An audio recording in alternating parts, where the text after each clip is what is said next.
안녕하세요. 저는 지금도 다니는 광고회사에서 9년간 어카운트 플래너로 근무를 한 여자입니다. 대학교 다닐 때부터 지금 다니는 회사를 목표로 일을 했었어요. 회사에 맞게 취업 준비를 했었고, 감사하게도 한 번에 합격이 되었습니다. 그리고 지금까지도 잘 다니고 있어요.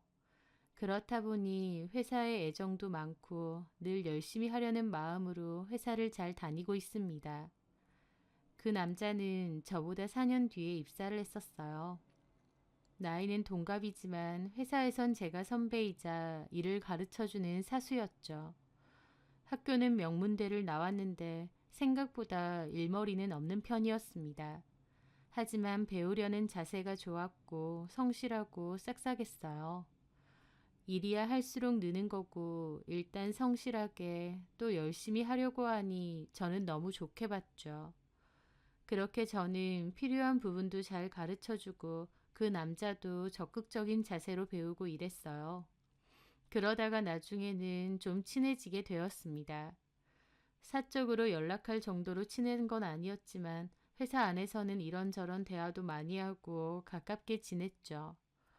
그 남자는 그때 여자친구가 있다고 했고 결혼을 할 거라고 했었습니다. 아파트 값이 워낙 비싸다 보니 열심히 결혼 자금을 모은다고 그랬죠. 저는 열심히 해보라고 응원을 해주었어요. 저는 그때까지도 딱히 남자친구도 없었고 남자친구를 사귈 생각도 없었습니다. 저는 그때 강아지 또롱이를 키우고 있었는데요. 저한테 또롱이는 가족이자 동생 같은 존재였습니다. 저희 엄마는 또롱이랑은 그만 놀고 제발 남자도 만나고 결혼할 생각도 하라고 잔소리를 하셨지만 저한테 관심 있는 건 회사 일과 또롱이 뿐이었어요. 그런데 그 후 주말 늦은 저녁 또롱이와 저녁 산책을 갔다가 들어왔는데 전화가 울리는 거예요. 그 남자였습니다. 무슨 일이냐고 하니 목소리가 몹시 안 좋더라고요. 저희 동네 쪽인데 자기 술 한 잔 사줄 수 있냐는 겁니다. 회사에서도 아니고 밖에서 따로 보자고 하길래 좀 놀라긴 했지만 목소리가 너무 안 좋길래 알겠다고 하고 나갔죠. 그 남자 한다는 말이 여자친구랑 헤어졌다는 거예요. 무슨 일로 헤어졌냐니까 자기가 좀 실수를 했었는데 여자친구가 용서를 안 해준다고 했습니다. 자세하게는 얘기를 안 했는데 어쨌든 결혼까지 약속한 여자친구랑 헤어진 거다 보니 많이 슬퍼하더라고요.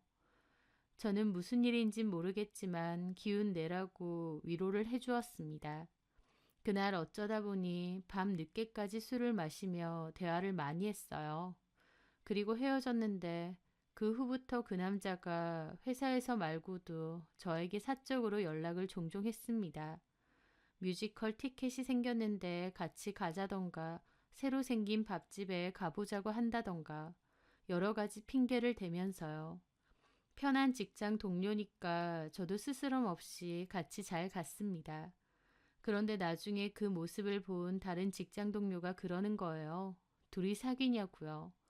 저는 절대 아니라고 펄쩍 뛰었는데 아니긴 뭐가 아니냐며 둘이서 데이트하는 거 본 사람이 많다고 하더라고요. 아, 이게 남들 눈에는 데이트처럼 보이는구나 했습니다. 그 뒤로는 사적으로 그 남자를 만나지 않겠다고 다짐했어요. 제가 좀 의도적으로 피하니까 그 남자는 왜 자기를 피하냐고 묻더라고요. 저는 회사 동료니까 회사 안에서만 잘 지내자. 밖에서 굳이 따로 만나고 그러진 말자고 했습니다. 그런데 제 말에 그 남자는 몹시 서운해하면서 저에 대한 호감이 생겼다고 회사 밖에서도 만나고 싶다고 하더라고요. 저는 그 남자를 회사 동료 이상으로 생각해 본 적이 없다고 생각해서 초반에는 그 말을 거절했어요. 하지만 그 뒤로 제 마음을 들여다보니 저도 그 남자가 좋고 신경이 쓰이더라고요. 언제부터 그런 마음이 들었는지 모르겠지만 제 마음도 호감이 있다는 것을 알게 되었습니다. 그 남자는 여전히 저에게 적극적으로 다가왔기에 저도 그 남자의 마음을 받아주게 되었죠. 그리고 2년 정도 연애 끝에 결혼을 하기로 했습니다. 회사에서는 저희가 사귄다는 사실을 다 알고 있었어요. 그래서 저희가 결혼을 한다고 청첩장을 나눠드리니까 드디어 결혼하느냐며 축하를 해주시더라고요. 제가 청약이 당첨되었던 제 명의의 아파트가 있는데 거기서 신혼생활을 시작하기로 했습니다. 남편이 결혼 자금으로 모아둔 돈은 혼수랑 신혼여행 비용으로 썼고 나머지는 잘 모아두었습니다. 나중에 차를 바꿀 때 보탠다고 했거든요. 그렇게 저희의 신혼집 보금자리도 마련하고 알콩달콩한 신혼생활을 시작하게 되었습니다. 남편과 제 앞에는 행복한 미래만 펼쳐질 줄 알았어요. 둘 다 인정받는 광고회사에 다니고 있고 연봉도 괜찮았죠. 대출이 좀 있긴 해도 신축 자가 아파트에서 신혼살림을 시작하는 거였고요. 열심히 돈도 많이 벌고 우리 닮은 예쁜 아이도 낳자고 그랬습니다. 남편은 저 닮은 딸을 갖고 싶다고 그랬어요. 저는 남편 닮은 아들을 갖고 싶다고 했고요. 제 말에 남편은 그럼 아들 하나 딸 하나 낳자고 그렇게 네 식구 행복하게 잘 살자고 했습니다. 저는 참 행복했어요. 애정이 가득한 회사, 그리고 그 안에서 만난 나의 인연, 그리고 그 인연과 새롭게 시작될 제2의 인생까지 모든 것이 행복하고 순조롭게 흘러간다고 믿었습니다. 네, 그렇게 믿었어요. 제 뒤에서는 그렇게 더러운 일이 일어나고 있는지도 모르고 말이죠. 저희 회사에서는 매년 신입사원을 뽑았고 저희 팀으로도 여직원 하나와 남직원 하나가 들어왔습니다. 여직원의 이름은 오한나 씨였는데 얼굴도 예쁘고 싹싹하고 일도 잘했었죠. 적극적으로 일을 하려고 했고 성격도 활발해 보여서 팀 사람들에게도 평판이 좋았습니다. 그런데 유일하게 한나 씨를 별로 좋아하지 않는 사람이 있었어요. 바로 저희 남편이었습니다. 남편이 한나 씨의 사수였는데 남편은 한나 씨를 별로 마음에 안 들어 하더라고요. 일도 잘하고 싹싹한데 왜? 일을 잘하긴 뭘 잘하냐? 뭘 가르쳐주면 제대로 배울 생각도 않고 실수해도 웃는 걸로 적당히 때우긴 하지. 회사에서도 쓸데없는 짓 하면서 사람들한테나 잘 보이려고나 하지. 정작 업무에 대해서는 실수가 너무 많아.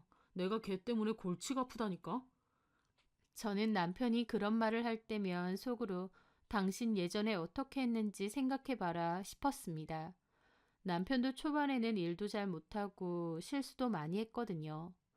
개구리 올챙이적 생각 못하기는 싶었지만 남편이 한나 씨의 사수이다 보니까 저렇게 느낄 수도 있다 생각했습니다. 한나 씨와는 업무로 많이 엮여 있었으니까요. 다만 한나 씨가 어리고 사회생활도 아직 낯설 텐데 너무 그러지 말라고 한 적은 있었죠. 그때는 몰랐습니다. 왜 남편이 괜히 나서서 제 앞에서 한나 씨 욕을 하는지요. 남편은 일부러 그랬던 거예요. 저의 의심을 피하고 싶어서 혹은 도둑이 제발 저린다는 심정으로 그랬겠죠. 저는 남편과 오한나 씨의 진짜 사이를 저희 집에 있는 펫 CCTV를 통해 알게 되었거든요. 저희 친정은 아빠가 안 계시고 엄마만 계시는데요. 제가 결혼하면서 또롱이는 엄마가 데리고 있어 주셨거든요. 그런데 엄마가 중국에 있는 이모 집에 놀러 가서 한동안 좀 지내다가 오신다고 하는 겁니다. 길면 몇 달까지도 있다가 올 수도 있다고 하셨죠. 그러면서 또롱이를 저희 집에 당분간 데리고 가라고 하셨어요. 저는 알겠다고 하고 남편에게도 말하고 데리고 왔어요. 그런데 또롱이가 노견이다 보니 혼자 있는 것이 너무 불안하더라고요. 그래서 친정에서 쓰던 강아지 전용 CCTV를 가지고 와서 설치하게 되었습니다. 그 CCTV는 또롱이의 현재 모습을 제가 실시간으로 확인할 수 있는데요. 카메라 모양이 일반적인 CCTV 같이 생긴 게 아니고 AI 장난감 같이 생겼어요. 저는 그걸 서랍장 쪽에서 거실이 잘 보이게 설치를 해두었습니다. 남편에게도 지나가는 말로 팩캠을 설치했다고 얘기를 했던 것 같은데 남편은 그냥 대충 흘려서 듣더라고요. 저는 회사에서 일하면서 한 번씩 생각이 나면 그 CCTV를 보았어요. CCTV가 움직이기도 하고 강아지에게 말도 걸 수 있어서 또롱이가 불안해하거나 막 짖으면 또롱이 그만 하면서 제 목소리를 들려주기도 했습니다. 그러던 어느 날이었어요. 남편과 한나 씨는 인쇄소 외근 업무가 있다고 해서 나간다고 했습니다. 저는 일을 한참 하다가 문득 또롱이 생각이 나는 거예요. 잘 지내고 있나, 밥은 먹었나 생각하면서 폰으로 팩캠을 열었죠. 그런데 저는 그 순간 너무 놀라서 비명을 지를 뻔했습니다. 왜냐면 집에 사람이 있었거든요. 처음엔 도둑이 든 줄 알고 경찰에 신고할 뻔했어요. 남편도 저도 회사에 와 있는데 저희 집에 사람이 있다는 게 말이 안 되잖아요. 그런데 가만 보니 그 뒤통수가 남편인 겁니다. 집에 왜 갔지? 생각을 하며 팩캠을 가만히 보고 있는데 화장실에서 누군가 나오더라고요. 그 순간 저는 너무 놀라 폰을 떨어뜨릴 뻔했습니다. 왜냐면 저희 집 화장실에서 한나 씨가 나왔거든요. 한나 씨는 쭈그려 앉아서 저희 또롱이를 쓰다듬고 있었습니다. 저는 이게 무슨 일인가 싶어서 머릿속이 새하얗게 변했어요. 외근 간다고 한 남편과 한나 씨가 왜 우리 집에 있는 걸까? 말도 안 되는 상황에 이해가 되지 않더라고요. 그런데 소파에 앉아있던 남편이 한나 씨에게 다가가서 뭐라고 하더니 갑자기 둘이 함께 안방으로 들어가는 겁니다. 저 그대로 얼어붙었습니다. 남편과 한나 씨는 저희 신혼집에서 외도를 저지르는 것이었어요.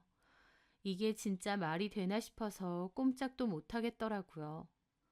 저는 사무실을 벗어나 화장실에 앉아 그 팩캠을 계속 봤습니다. 손이 너무 떨리고 머리가 어질어질했어요. 거실에서는 또롱이만 돌아다니더라고요.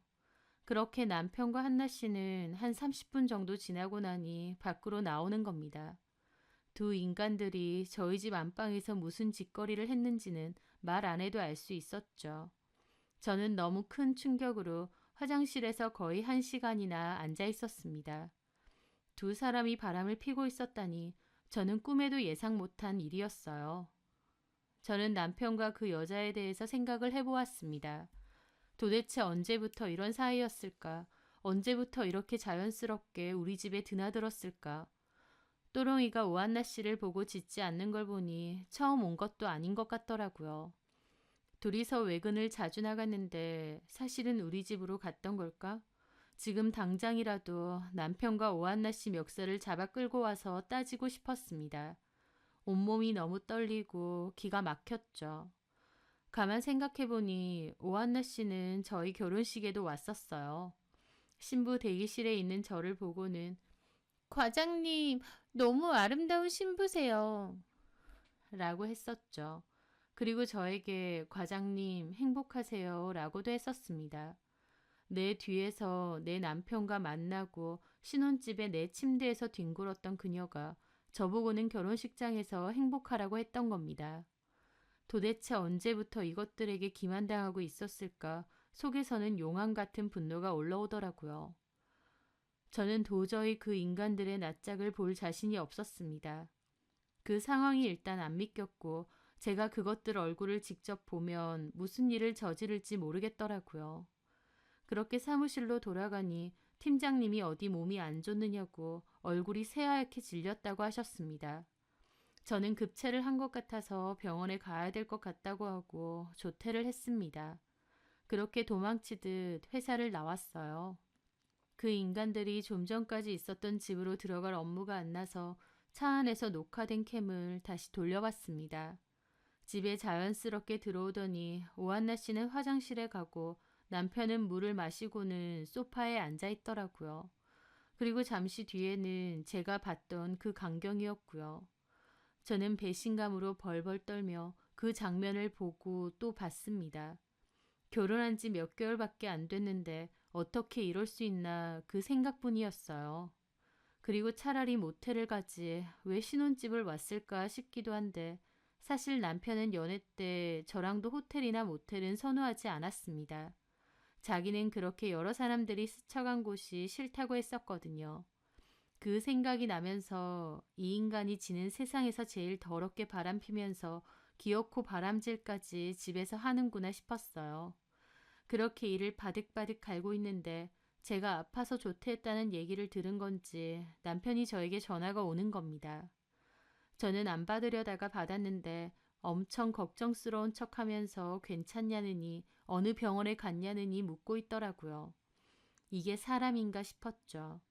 결혼한 지 몇 개월도 안 된 새신랑이 신혼집에서 다른 여자, 그것도 회사 동료랑 그러고 있었으면서 뻔뻔하게 제 걱정하는 척을 하는 겁니다. 쌍욕이 나오는 걸 겨우 참고 대강 전화 끊었어요. 그렇게 저는 겨우 집으로 돌아왔는데 그 침대가 역겨워서 눕고 싶지도 않은 거예요. 그래서 작은 방에 이불 깔고 누웠습니다. 누워서 내내 그 생각만 곱씹었죠. 결혼한 지 몇 달도 안 돼서 남편은 바람을 피고 저는 그걸로 이혼을 한다니 제 신세가 너무 기가 막혔습니다. 남편이 퇴근하고 와서 괜찮냐며 왜 침대에서 안 자고 여기서 자느냐 그러는 겁니다. 저는 당장이라도 쥐어 뜯어놓고 싶은 걸 참고는 그냥 방바닥 따뜻한데 눕고 싶어서 그러니 나가달라고 했습니다. 좀 쉬고 싶다고요. 남편은 죽을 좀 사오겠다고 하더라고요. 저렇게 제 앞에서는 잘하는 척 껌뻑 죽는 척 하면서 어떻게 인간이 저렇게 치졸할 수가 있나 싶었죠. 저는 다음 날도 병가를 냈고 하루 종일 남편과 오한나 씨에 대해서 생각했어요. 결론은 이혼뿐이었습니다. 하지만 이혼한다고 해도 그냥은 못하겠다. 회사에 저것들 소문 다 내겠다 생각했어요. 하지만 결국 그런 것도 내 얼굴에 침뱉기 아닌가 싶어서 그 생각도 접었습니다. 그냥 조용히 남편에게 이혼 서류 전달하고 그것들 불러서 소문내기 전에 회사에서 나가라고 해야겠다. 그렇게 결심을 했습니다. 회사에서 그 둘이 나가면 당연히 소문은 날 수도 있겠지만 그래도 그렇게 하는 게 제일 최선이라고 느껴졌거든요. 그렇게 저는 결론을 냈습니다. 너무 암울하고 기가 막혔지만 애써 마음을 달랬어요. 차라리 신혼 초에 내 남편이 쓰레기라는 사실을 알아채서 다행이다. 그렇게 생각하자면서요. 그렇게 저는 남편 몰래 변호사 상담도 하고 이혼을 준비했습니다. 회사에서 남편과 그 여자 얼굴을 아무렇지 않게 봐야 된다는 게 속이 뒤집어지더라고요. 얼마나 참아댔던지 속에서 쓴물이 올라오는 것 같았죠. 그래도 그냥 조용히 끝내자 그 생각뿐이었던 것 같습니다. 그런데 얼마 뒤 저는 친구들과 저녁 약속이 있던 날이었습니다. 남편에게도 얘기를 해놨었는데 남편은 그날 오한나 씨와 외근을 나갔다가 곧바로 퇴근을 하겠다고 했습니다. 외근을 간다는 말에 저는 신경이 확 곤두서더라고요. 저것들이 설마 또? 저는 혹시나 싶어 남편이 나가고 나서 캠을 틈틈이 살폈습니다. 진짜 외근을 간 건지 남편은 집에 들어오지는 않더라고요. 저는 이러다가 내가 미치겠다 생각하며 빨리 이혼하자 그 생각만 했죠. 그러면서 퇴근 준비를 하는데 그 순간 남편이 집 안으로 들어오는 게 팩캠에 찍히는 겁니다. 퇴근하고 들어오는 건가 생각했는데 세상에 그 여자도 뒤따라 들어오는 거예요. 또 그 여자를 집에 들인 거였죠. 이번엔 정말 눈알이 튀어나올 것 같고 참을 수 없는 분노가 올라오더라고요. 제가 저녁에 약속이 있어서 늦는다고 하니까 오한나 씨를 집으로 데리고 왔구나 싶은데 가자는 남편도 좋다고 따라오는 이 여자도 미친 것 같았습니다. 저는 당장 집으로 쫓아가서 전부 뒤집어 엎겠다 생각하며 급하게 겉옷을 껴입는데 과장님, 근데 신혼집 집들이는 언제 시켜주세요? 라고 옆에 후배가 묻는 겁니다. 네? 결혼하신 지 몇 달 됐잖아요. 근데 집들이도 안 시켜주시고 집이 회사에서 그렇게 멀지도 않잖아요. 저희는 언제 한번 초대해 주실 거예요? 하는 겁니다. 저는 남편과 그 여자 생각 때문에 너무 혼란스러워서 맞아. 조만간 한번 초대할게요. 그랬습니다. 곧 이혼할 건데 초대는 무슨 초대인가요? 그냥 제가 제정신이 아니라서 아무 말이나 한 거죠. 그런데 그 순간 머리에서 뭔가 번뜩하는 겁니다. 그리고 저도 모르게 그랬어요. 아니면 오늘 가실래요? 네? 오늘요? 네. 지금 같이 가죠 뭐. 어차피 제가 음식은 못하니까 대신 배달 음식은 드시고 싶은 거 다 시켜드릴게요. 집에 술은 많이 있어요. 어머, 과장님 너무 쿨하시다. 이렇게 바로요? 저는 큰 소리로 말했습니다. 저희 집 초대할 건데 오늘 혹시 저희 집 가실 분 계신가요? 그 말에 몇몇 분은 왜 이렇게 갑자기 초대하느냐면서 안 된다고 하셨고 저한테 물어본 동료랑 3, 4명 정도는 갈 수 있다고 했습니다. 잘 됐네요. 그럼 같이 가요. 근데 저희 집들이 선물도 준비 못 했는데 이렇게 갑자기 가도 돼요? 선물은 무슨 선물요? 저도 따로 음식 준비하는 것도 아닌데 그냥 와서 식사하고 술 한잔하고 가세요. 그렇게 저는 동료들과 함께 퇴근을 했습니다. 저도 무슨 생각으로 그런 말을 했는지 모르겠는데 그때 제 마음속에선 이것들 어디 한번 개망신 당해봐라 그 생각뿐이었어요. 저는 혹시 저희가 도착하기 전에 그것들이 돌아갔으면 어떡하나 싶기도 했는데 다행인지 불행인지 주차장에는 남편의 차가 있더라고요. 저는 동료들과 엘리베이터를 타고 집으로 갔습니다. 아파트가 너무 좋아요, 과장님. 엘리베이터도 엄청 신식이다. 이런 데서 신혼 시작하면 너무 행복하겠어요. 그래요? 고마워요. 근데 대리님한테 말씀 안 하셔도 돼요? 저희 가는 거요. 퇴근하고 오셔서 깜짝 놀라시겠다. 집에 가서 통화하죠 뭐. 저는 심장이 미친 듯이 뛰더라고요. 이렇게 해도 될까? 결국 내 얼굴에 침 뱉는 거 아닌가? 라는 마음과 어디 한번 개망신 당해봐라 라는 생각이 뒤죽박죽 섞여 있었습니다. 그렇게 저희 집 앞에 도착했고 저는 떨리는 기분으로 문을 열었어요. 현관에는 그 여자의 신발이 있었죠. 다른 직원들은 그게 제 신발인 줄 알았겠지만 저는 분명히 알아볼 수 있었습니다. 그렇게 집 안으로 들어갔어요. 또롱이가 저를 반겨주더라고요. 과장님이 말했던 또롱이가 얘죠? 맞아요. 너무 귀엽다. 안 물죠? 그럼요. 과장님 집 너무 예뻐요. 구경 좀 시켜주세요. 그럴까요? 저는 그렇게 말하면서도 온 신경은 안방에 쏠려 있었습니다. 지금쯤 밖에 사람들이 왁자지껄 와 있다는 걸 눈치챘을 텐데 저것들이 어쩌고 있을지 아주 궁금하더라고요. 여기가 거실이고 여기는 주방, 그리고 여기는 서재로 쓰고 있는 방이에요. 일도 하고 책도 읽고. 어머, 너무 예쁘다. 인테리어에 신경 많이 쓰신 것 같아요. 고마워요.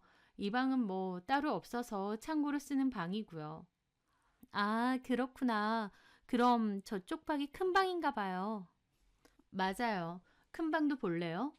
아, 됐어요, 과장님. 무슨 신혼집 큰 방까지 봐요. 저희 그렇게 주체가 아니에요.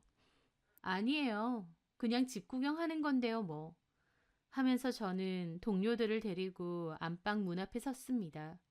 문고리를 잡는데 심장이 터질 것 같더라고요.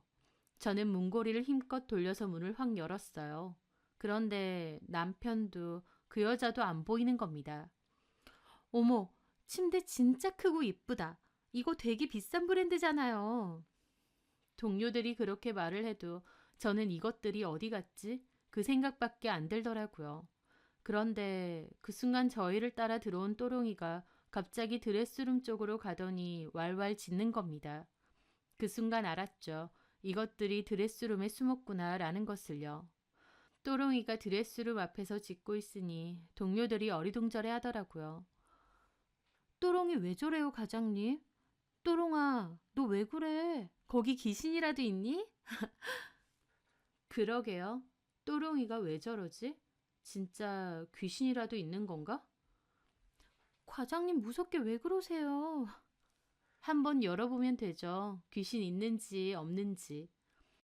저는 드레스룸으로 가서 문을 있는 힘껏 열어 제꼈습니다.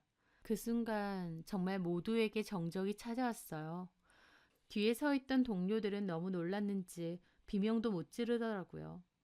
네, 그 드레스룸 안에는 남편과 오한나 씨가 벌거벗은 채로 옷가지를 들고 숨어 있었거든요. 제가 문을 열어 제끼자 놀란 얼굴로 멍하게 쳐다보고 있었죠. 뒤에 있던 동료는 너무 놀랐다가 뒤늦게 비명을 질렀습니다. 저게 뭐야? 누구세요? 아, 잠깐만. 대리님? 옆에는 오한나 씨? 동료들 기절 초풍하고 저는 온몸을 부들부들 떨며 그것들을 노려봤습니다. 팩캠으로 보긴 했지만 직접 두 눈으로 보니 피가 거꾸로 솟더라고요. 오한나 씨는 얼굴이 시뻘개져서 어쩔 줄 몰라 하더니 갑자기 밖으로 뛰쳐나가더라고요. 그리고는 옷도 제대로 안 입고 현관 밖으로 도망쳐 나가는 겁니다. 세상에, 이게 뭔 일이야? 오한나 씨 맞지? 방금 그 여자. 아니, 한나 씨가 여기 왜 있어? 동료들은 난리가 났습니다. 남편은 충격으로 눈알만 굴리며 이러지도 저러지도 못하고 있더라고요. 옷이나 입어. 저는 드레스룸을 다시 닫았습니다. 그리고 동료들에게 그랬어요. 미안해요. 이런 꼴 보여서. 과장님 괜찮으세요? 이게 다 뭔지. 나도 너무 놀랐네요. 미안한데 일단은 다 돌아가 주시겠어요? 네, 그럼요. 저희는 가야죠. 우리 가자, 얼른. 그렇게 동료들은 놀라서 웅성거리며 제 눈치를 보며 나갔습니다. 잠시 후 남편이 옷을 입고 나오더라고요. 저는 남편의 귀싸대기를 있는 힘껏 때렸죠. 남편은 뺨을 맞고도 아무 말 못하고 있더라고요. 더러운 인간아, 왜 그러고 사니? 미안해, 자기야. 네 자기가 어딨어. 나한테 이럴 꼴 보이고 자기라고 하고 싶니? 너는 이제 끝났어. 회사의 소문 다 날 거다. 너하고 저 여자가 무슨 짓거리를 벌였는지. 꼴 좋다 아주. 당장 내 집에서 꺼져. 그리고 너네 집으로 이혼 소장 보낼 거니까 그런 줄 알아. 저 기집애한테도 말해놔. 얼굴 들고 못 다니게 해주겠다고. 당장 나가라고. 남편은 거의 울 듯한 얼굴로 그렇게 집에서 쫓겨났습니다. 개망신 준 거라서 속 시원하기도 한데 한편으론 제 꼴이 어쩌다 이렇게 됐나 싶어서 눈물도 나더라고요. 저는 남편을 쫓아내고 쓰러지듯 주저앉아 있었습니다. 또롱이가 저를 위로해주는 건지 제 품으로 와주더라고요. 저는 또롱이를 붙잡고 펑펑 울었습니다. 다음 날 역시나 온 회사가 뒤집어졌습니다. 남편과 그 여자는 출근하지 않았어요. 출근을 할 수가 없겠죠. 그런 개망신을 당했는데 어떻게 낯짝 들고 회사로 오겠나요? 하지만 저는 이 악물고 출근했습니다. 그리곤 괜찮느냐 물어보는 동료에게 이혼할 거라고 했어요. 그런 꼴 보여서 미안하다고 했더니 자기들한테 뭐가 미안하냐고 과장님 힘내시라고 저를 위로하더라고요. 그러면서 저희 남편과 오한나 씨 욕을 한 바가지 하는 겁니다. 저는 그냥 대꾸 없이 가만히 듣고 있었어요. 한동안은 저희 집 일로 회사가 들썩거렸습니다. 이사님까지 저를 호출해서 그런 일이 있었다는데 괜찮으냐 할 정도였죠. 저는 괜찮다고, 다만 그것들하고 같은 회사에 근무하기는 힘들 것 같다고 했어요. 이사님은 당연하다고, 직원들의 사생활이긴 하지만 회사 차원에서도 심각한 품행 손상에 관련된 문제니까 엄중히 다루겠다고 했습니다. 다만 오한나 씨는 회사에서 뭘 어쩌기도 전에 자진해서 퇴사했다고 하더라고요. 남편은 그때까지도 퇴사는 안 하고 버텼는데 회사 내에서도 압박이 오니까 결국 퇴사한다고 뜻을 밝혔습니다. 회사에 그 소문이 났는데 계속 다닐 생각을 하는 게 웃기더라고요. 퇴사하는 별개로 남편과 그 여자에게 상간소송도 걸었습니다. 캠의 남편과 그 여자가 집에 드나드는 것도 녹화되어 있고 그 여자가 옷 벗고 도망가는 것까지 다 찍혀 있었죠. 저는 그 상간녀 집과 시댁으로 소장을 고이 보냈습니다. 그렇게 위자료를 받고 짧은 소송 후에 끝을 냈어요. 저라고 강철 멘탈도 아닌데 회사 사람들이 수군대는 거 견디기 쉬운 건 아니었습니다. 하지만 그 파렴치한 것들 때문에 제가 제 직장을 버릴 수는 없잖아요. 제 잘못은 하나도 없는데요. 저는 그럴수록 아무렇지 않게 마음을 붙잡으며 회사 생활에 충실하려고 노력했습니다. 전 남편도 그 여자도 이쪽 계통으로는 소문이 다 나서 재취업하기는 힘들 것 같더라고요. 게다가 우연스럽게 그 과정에서 전 남편에 대한 과거 이야기를 알게 되었는데요. 전 남편이 예전에 결혼까지 생각했던 여자친구가 있었다고 했잖아요. 그 여자랑 헤어지고 저랑 만난 거였고요. 그때 전 남편이 저더러 본인 실수로 여자친구와 헤어진 거라고 했는데 알고 보니 전 남편이 그때도 여자친구 속이고 다른 여자랑 원나잇 한 것을 들켰답니다. 저는 몰랐는데 저희 회사의 전 남편 헤어진 여자친구랑 아는 사람이 있었던 겁니다. 제 이혼 때문에 회사가 통째로 시끄러워지니 그 이야기도 전해주더라고요. 그 얘기를 듣는데 전 남편의 외도가 무슨 병처럼 느껴지는 겁니다. 바람을 습관처럼 피는 인간이었죠. 애초에 글러먹은 인간인데 내가 모르고 결혼까지 한 거구나 싶어서 아차 싶었습니다. 결혼하고 몇 달 안 돼서 이런 일이 있다는 게 너무 힘들었는데 오히려 그 얘기를 듣고 나니 전 남편 같은 인간하고는 계속 살 게 아니구나. 빨리 끝난 게 다행이구나 싶었어요. 전 남편의 바람기는 결혼 생활 내내 이어졌을 테니까요. 한동안 저도 회사에서 구설수에 같이 휘말려서 꽤나 동정의 눈길도 많이 받고 원치 않는 위로도 많이 받았습니다. 나름 회사에서는 유능한 과장님이었는데 그 일 때문에 신혼 초에 남편 외도를 목격한 불쌍한 여자가 되어 있더라고요. 그게 참 씁쓸하기도 했지만 그렇다고 그때 제가 한 일은 후회하지는 않습니다. 남편과 그 여자가 파렴치한 짓을 저질렀으니 그 대가도 잘 치르게 해준 것 같거든요. 남들이 뭐라고 하든 내가 속 시원한 쪽으로 해결이 잘 됐구나 생각합니다. 앞으로도 저는 보란 듯이 회사 잘 다니면서 더욱 씩씩하게 살 겁니다.